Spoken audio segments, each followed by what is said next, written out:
আছেন? আলহামদুলিল্লাহ। আপনার মেয়ের নাকি অনলাইনে বিয়ে দেবেন? হ্যাঁ বলছিলাম তো। এটা কেডা? এটা নাতি। হ্যাঁ, মেয়ের একবার বিয়ে হয়েছিল তাইলে না? বিয়ে হয়েছিল। তো সংসার ভাঙলো কেন? সমস্যা কি? এই মিলিগত ব্যাপার, এরা জামাই তারপরে মা বাপ এরা বেশি সুবিধা না। জামাই সুবিধার না, না। এই জন্য নিয়ে আসছেন ডিভোর্স দিয়া? তাই ঘটকের মাধ্যমে কি পাত্র খোঁজেন নাই নাকি? না, ঘটকের মধ্যে কত খুঁজাম কি টাকা পয়সা নাই। ঘটকটা ধরলে তো টাকা পয়সা লাগে। আমার তো টাকা পয়সা নেই। 4টা 5টা মেয়ে। টোটাল মেয়ে কয়টা আপনার? 5 জন। 5 জনের বিয়ে দিয়েছেন? এক মেয়ের 3 লাখ 2.5 লাখ 5 লাখ টিয়া দিয়ে বিয়ে দিছি।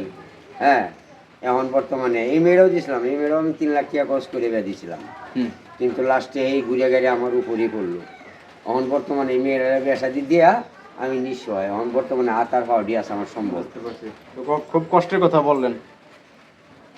যাই হোক, এখন আপনি করেন কি, কাজ করেন কি? গার্মেন্টস করি আমি। কোনাবাড়িতে? হ্যাঁ। আর আপনার আব্বা যে এখন পাত্র দেখতেছে আপনার জন্য, পছন্দ হলে বিয়ে শাদী করবেন? আব্বার পছন্দ আমার পছন্দ। কিনিকে চাই না আব্বা কই যে রইছে না। আব্বা তোমার যেটা ভালো লাগে আমি কিনিকে মেনছে নারায়ণ কথা কইতাছেন আমি চাকরি করি। ও নাম চাকরি কইরা খাইতেছে। দুইবার আমি খেতে পারবো না। এই কারণে আব্বার কইছে কানা গেছে না হইতে তুমি একটা বাপ করো। নাইরা খুব সুন্দর কথা বলছেন, কারণ সমাজের লোক বিভিন্ন কথা বলে। কারণ আপনি ডিভোর্স দিয়ে আসছেন, আর বাপের সংসারে কদিন থাকবে না, তাই না? হ্যাঁ, এই কারণে আব্বার বাপের তো কন্ডিশন ভালো না। না, আব্বার কন্ডিশন অর্থনৈতিক কন্ডিশন খুবই খারাপ। খারাপ। তো যাই হোক, এখন ঘটনা হয়েছে আপনার মেয়ে খুব সুন্দর কথা বলছে যে আপনি যেটা এটা সে পালন করবে, বুঝছেন? এখন ঘটনা হয়েছে কি ধরনের পাত্র আপনারা খুঁজতেছেন এটা একটু বলেন আমাদের। পাত্র তো কোনো শেষ নাই। বয়স্ক একটু বয়স্ক হলেও চলবে। সব মেয়ের লোক এমনি মেয়ের সাথে যাতে একদম মানায়। হ্যাঁ, একটু বয়স্ক বয়স হলে সমস্যা নাই, মানে কোনো সমস্যা নাই, কিন্তু যাতে ফ্যামিলিগত যাতে ভালো থাকে। ভালো থাকে। দেখা যায় আপনার একবার বিয়ে হয়েছে, ডিভোর্স হয়েছে, এইটা তো একটা ঝামেলায় পড়ে গেছে। আবার দিয়ে আরেকটা নদী আবার ঘুরিয়ে তাহলে তো আমার আবার একটা ডিভোর্স হইলো, তখন তো একবার কান্দনের শেষ নাই। কান্দনের শেষ। আপনি তো এমনি চলতে পারতেছেন, অর্থনৈতিক অবস্থা খারাপ আপনার, তাই না? তো যাই হোক, সমস্যা নেই, আমরা ভিডিও প্রচার করবো অনেক, এখান থেকে হয়তো বা দেশ প্রবাসী অনেক লোক কর্ণ দেবে, বুঝলেন? তা এই জায়গাটা কোথায় আপনাদের? গাজীপুর কোনাবাড়ি।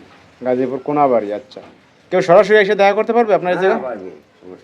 কারণ অনেকে অনেক সময় বুঝছেন মানে বলে এগুলা ফেক, এই জন্য আসলে সরাসরি অনেকে দেখা করতে চায়, বুঝছেন? দেখা করে সামনাসামনি কথা বলবে, পছন্দ হইলে মনে করেন যে বিয়ে শাদী হইব কি। তো যাই হোক, আমরা এনে নাম্বার দিয়ে দেবো আপনার, কেমন? আপনি যে নাম্বার দিয়ে ফোন দিছিলেন ওই নাম্বারটা আমরা দিয়ে দেবো, অনেক ফোন দিলে কেউ কথা বলেন।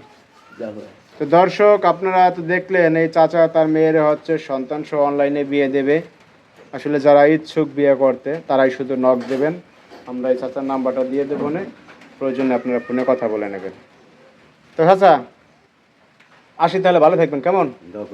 আর কেউ যদি ফোন টোন দেয় কথা বলে না, আচ্ছা আসতে চাইলে আসতে বললেন, সমস্যা নেই। হ্যাঁ, সমস্যা নেই। তো ভালো থাকবেন, আল্লাহ হাফেজ।